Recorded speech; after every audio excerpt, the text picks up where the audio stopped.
May nagtatanong sa akin kung paano daw lulutuin ang mga silver beet. So ipapakita ko sa inyo sa video na ito. Panoorin ninyo yung buong video. Tapusin ninyo ito. Ito po ay silver beet, hindi ito beetroot. Hindi nagtatanong sa akin na paano ito lulutuin.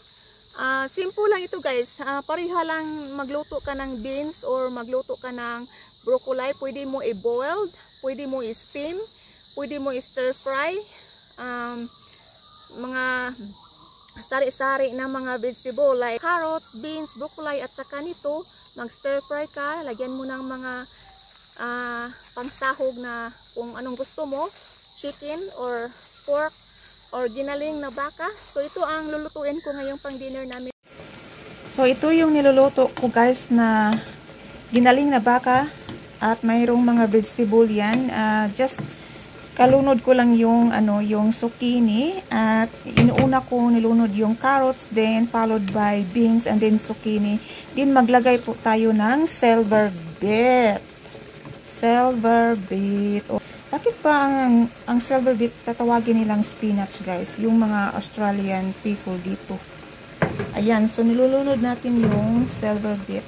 So ayun lang guys, yun lang ang pagluto ng guys, yung silver beet na gisado.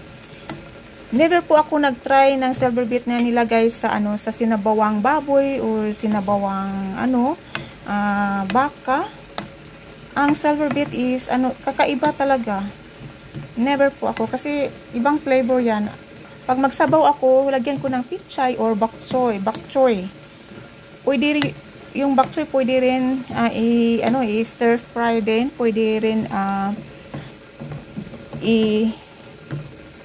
isahog mo sa sinabawan na baboy o sinabawang baka. Pero itong silver beet kakaiba din. So ito lang ang pagluluto ng silver beet guys. Stir fry, boiled, steam, or pwede din gawin na what they call like spinach and ricotta pastry. So, yun. Ayan, ito po yung dinner namin guys. So, mag-rice kami at saka itong stir fry na mga sari-saring gulay na mayroon siyang karne. Ayan. So, ito na.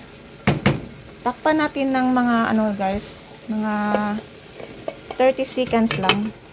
Ayan. Then, ready to serve na ito. Thank you.